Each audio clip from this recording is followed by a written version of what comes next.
A sower went out to sow, and as he sowed, some seed fell on the path, and the birds came and ate it up. Other seed fell in rocky ground, where they didn't have much soil. They sprang up quickly, but since they had no depth of soil, when the sun rose, they were scorched, and since they had no root, they withered away. Other seed fell among the thorns, and the thorns grew up and choked them.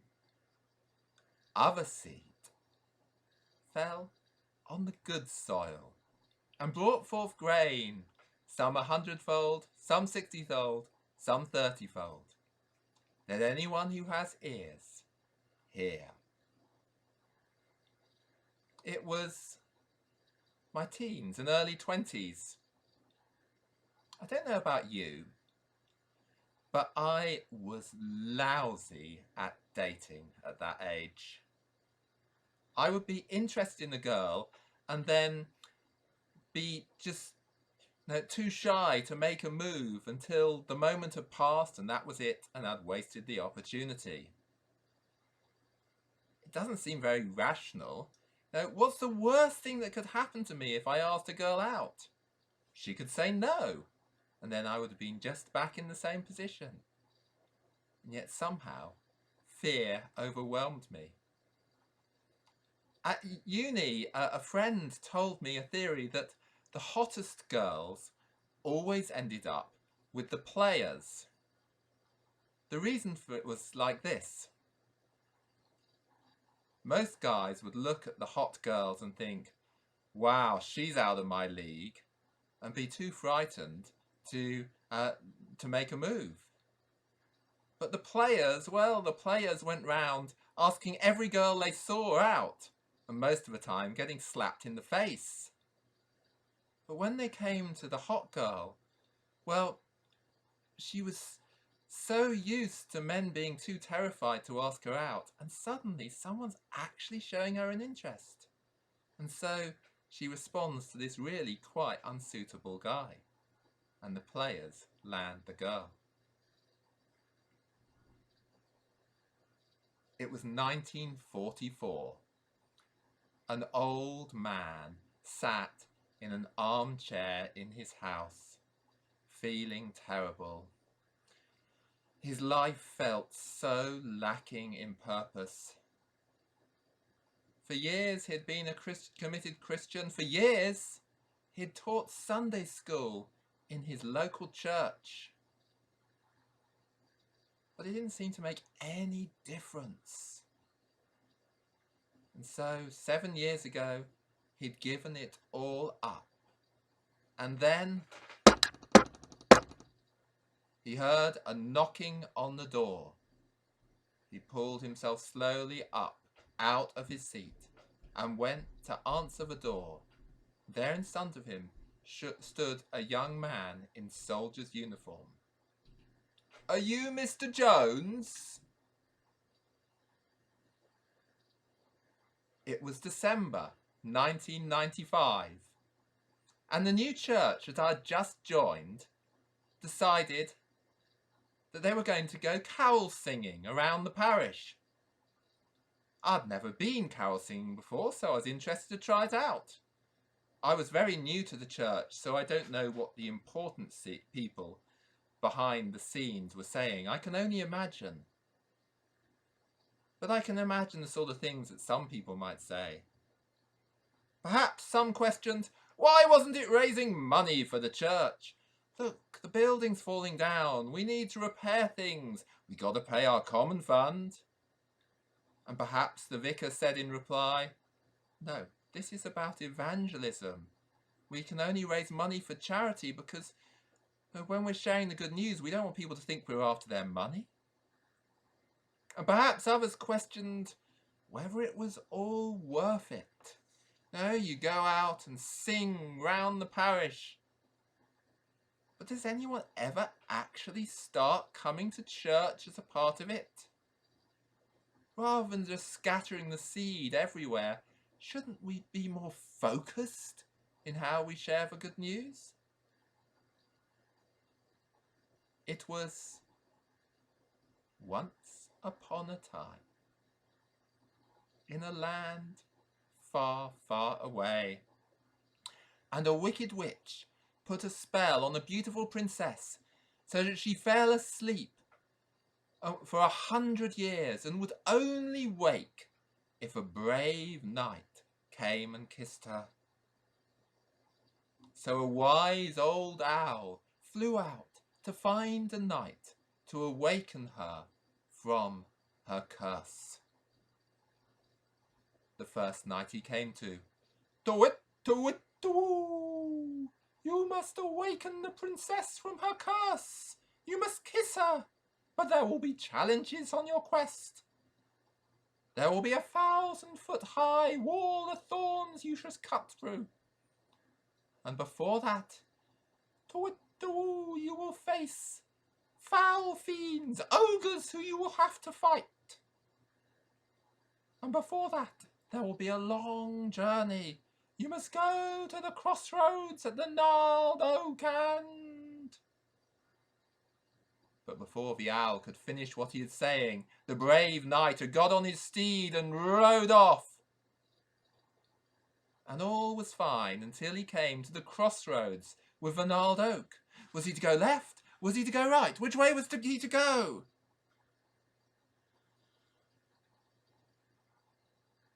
He went left and got more and more lost, until eventually some elf appeared and offered him another quest, and he went on that, except he got lost on that too, until a goblin appeared and offered him a third quest. And well, in the end, this brave knight just went round and round in circles, going nowhere. Meanwhile, the princess slept on in her enchanted sleep, and so the owl found a second brave knight. "To-it, to-it, to-woo! Come and rescue the beautiful princess from her enchanted sleep. You must kiss her awake to rescue her from her 100 years' sleep. But before that, there will be many obstacles. To-it, to-it, to-woo! You must cut through 1,000-foot high hedge of thorns, and before that you must face foul fiends like ogres who you must slay, and before that you must go on a long journey. You must go to the crossroads with the gnarled oak and take the right turning and then walk for 3 days and nights." Well, this knight did listen. He listened carefully and took in all the instructions. He got to the gnarled oak. He took the right turning. He went for 3 days and 3 nights until there in front of him was a massive ogre with muscles the size of mountains, with a club as big as a giant redwood tree, with fangs 3 feet tall. The knight took one look at the ogre. There must be an easier quest than this, he thought, and he turned tail and ran. Meanwhile, the princess slept on in her enchanted sleep.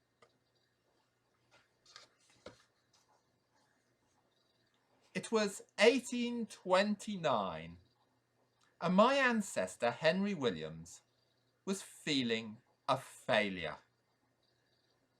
A failed leader of a failed mission to bring the good news to the Maori people of New Zealand. The mission had been there now for 15 years. He had been there for 5. And what had they to show for it? Admittedly, before he had arrived, things had been even worse.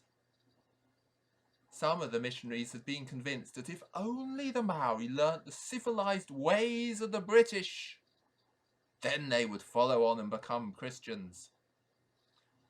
But somehow, in messages about wearing long dresses and singing God Save the Queen, the Maoris couldn't hear the gospel of the Son of God who came incarnate and died to save them. Then there had been the fear of not having enough. The missionaries thought they'd given up the lure of wealth when they left everything behind in England to sail off to isolated New Zealand. But it came winter, and they were seriously afraid that they would starve. They had to trade. Surely they had to trade with the Maoris.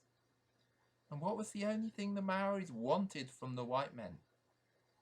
Muskets. And so the missionaries had sold them muskets in return for food, and prompted one of the greatest massacres of one Maori tribe of another that had ever been known. Well, when Henry Williams had arrived in 1823, it put a stop to these abuses, but 6 years later,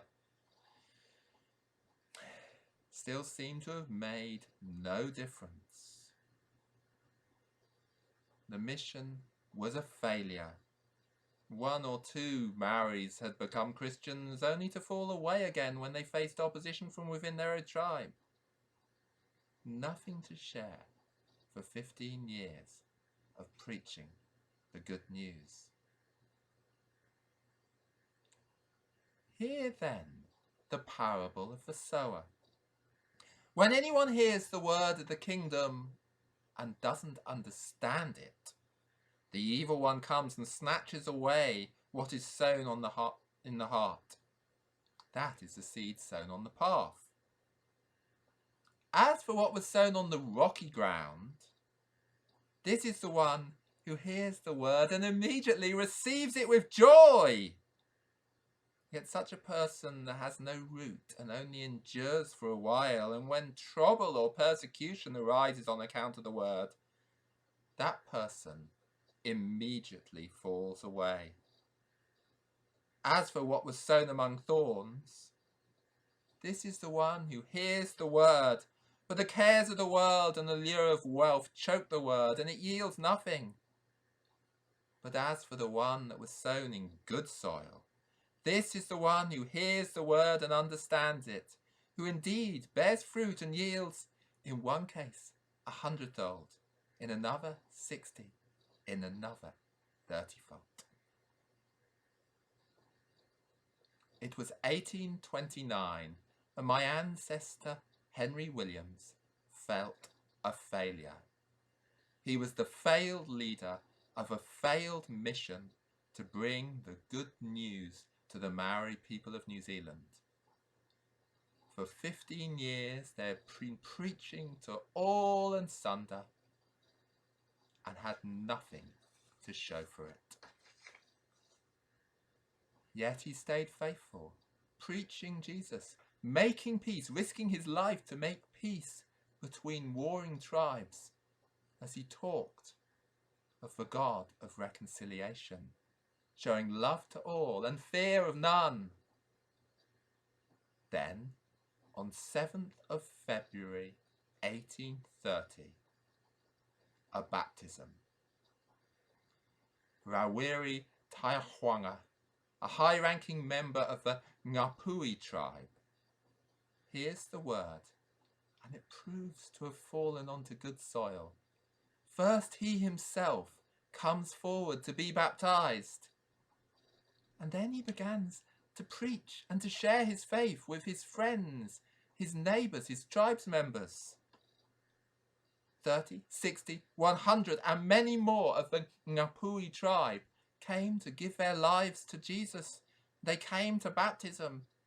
Within just a year, most of the Ngāpuhi tribe had become Christians. And by 1840, the overwhelming majority of Maori had become Christians of one sort or another. It was a long time ago in a land far, far away, and the princess slept on in her enchanted sleep. So the owl found a third night. Twit-a-wit-a-woo! Come and rescue the princess. Twoo!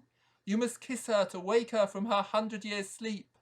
But there will be many obstacles on the way. You must cut through 1,000-foot hedge of thorns, and before that, you must face foul fiends and fight ogres.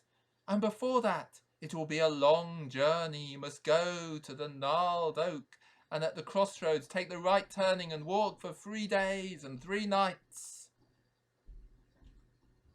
So the handsome knight, listened carefully. He went to the crossroads at the gnarled oak and took the right turning. He walked on for 3 days and 3 nights until he came across a huge ogre. An ogre with muscles like mountains, an ogre with a club the size of a giant redwood, an ogre with fangs 3 foot long. But the knight was brave, and he stood firm, and he fought the ogre and slew the ogre. And he went on, and there in front of him was a huge hedge of thorns. So he began to hack away at the thorns. Hour after hour he hacked.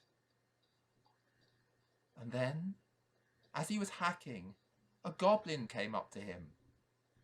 "Good Sir Knight," said the goblin, "why waste your time on this quest? There is another quest you could be doing. There is a sickly dragon guarding a huge hoard of treasure." Now the knight had an elderly mother, and she was very ill. And the knight thought, if I just abandon this quest and go after the sickly dragon and its huge hoard of treasure, surely I'll be able to help my mother get the medical help she needs. It's taking so long through these thorns. Perhaps I should give it up for an easier quest. So he rode off to find the dragon's huge hoard of treasure. Meanwhile, the princess slept on in her enchanted sleep. So the owl went to find a 4th brave knight. "To-wit, to-wit, to-woo! Come and rescue the princess, to-woo! You must kiss her to wake her up from her enchanted sleep. There will be many obstacles along the way. There will be 1,000-foot high a hedge of thorns. Before that you will face foul fiends. Like an ogre you will have to slay. Before that there will be a long journey. You must go to the gnarled oak and take the right fork and walk for 3 days and 3 nights. This knight listened carefully. He got to the fork at the gnarled oak, and he took the right fork, and he walked for 3 days and 3 nights. There in front of him he saw the fearsome ogre, with muscles the size of mountains, with a club as big as a giant redwood, with fangs 3 foot long. But he was brave, and he fought the ogre, and he defeated the ogre. And he went on, and he came to the hedge of thorns, and he began to hack through the hedge, and he hacked, and he hacked, and he hacked. Hour after hour he hacked, and a goblin came on and said, "Good Sir Knight, wouldn't you rather have an easier quest? For there is a sickly dragon with a huge hoard of gold." Now this knight too had a sickly mother, and he thought, if I go after that gold, I can pay for her medical fees.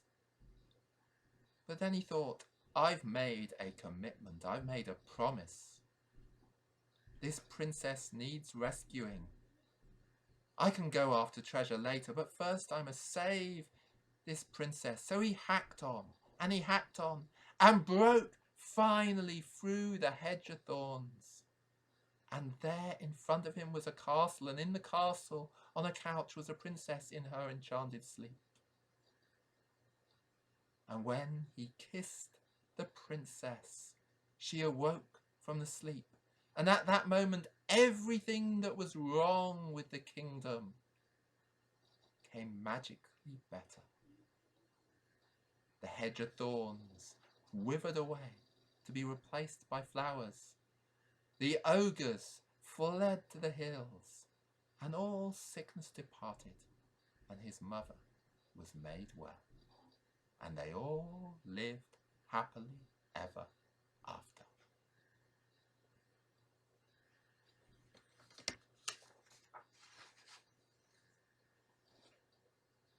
It was December 1995, and the new church that I'd joined decided to go carol singing. Perhaps some in the church questioned, was it worth it, going round with such a scattergun approach? Would it actually bring anyone into the church? Well, I don't know what discussions went on. I don't know how many people whose doors we went to who shut their curtains to pretend they weren't there. I don't know how many people's doors we went to who said they would come and perhaps turned up at the carol service but never came again. But I do know that we came to one door and a lady came out with her then husband and said, we've been looking for a church nearer where we live to join because we've been going to one so far away. And that lady came there on Sunday and kept coming to Mass. And that lady's name was Patty Linders, because that church was this church, St. Barnabas. And I do know that Patty is about to be ordained priest in a couple of months' time. And I do know how many of your lives has been touched through her ministry and how many other people's lives, 30, 60, 100 and many more, because of one scattergun approach, sowing the seeds of the gospel through singing carols around the parish. It was 1944. The old man opened the door. In front of him stood a younger man in soldier's uniform. "Are you Mr. Jones?" "Yes." "You know Aled Wright?" "Yes, his parents used to bring him to church when he was little." I fought with him on D-Day, Mr. Jones. I'm afraid he died. He was hit by shrapnel. But I was there with him when he died, and I asked him if there was any messages he wanted me to take. And apart from his love to his family, he wanted me to take one other message.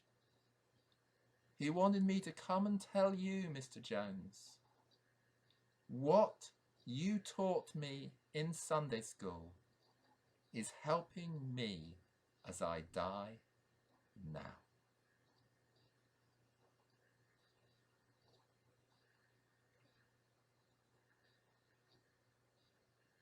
I remember someone saying to me at uni that the hottest girls often ended up with the players. His theory went like this. Most of the guys looked at the very hottest girls and thought, "You're out of my league," and were too frightened to even ask her out. The players, on the other hand, asked every girl they saw out, made a pass at everyone, and usually ended up getting slapped in the face. But sometimes when they come to one of the really hottest girls, she was so used to everyone being intimidated by her, and suddenly here was someone actually asking her out. And so, ironically, she ended up with the most unsuitable man. Now, what does this have to do with evangelism?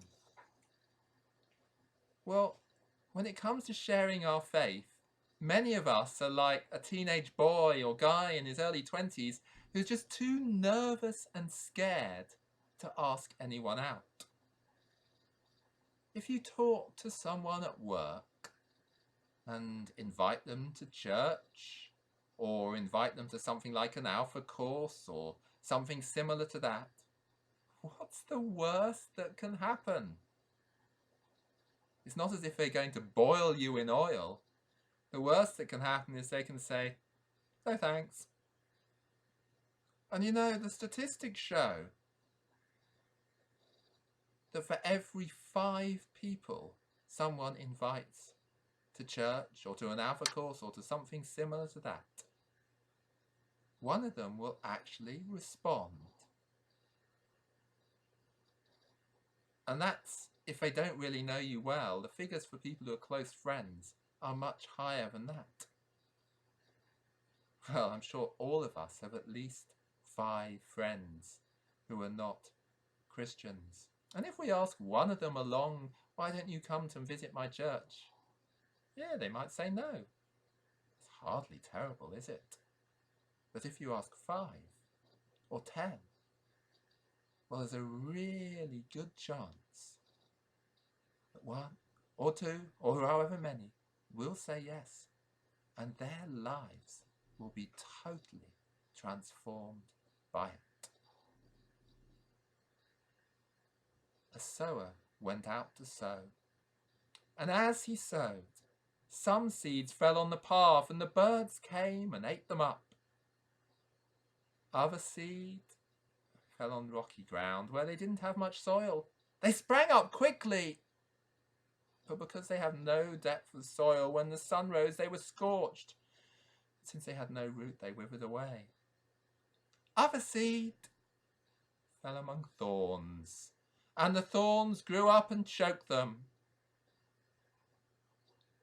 Other seed fell in good soil and brought forth grain, some 100-fold, some 60, some 30. Let anyone with ears hear. In the name of the Father, the Son, and the Holy Spirit. Amen.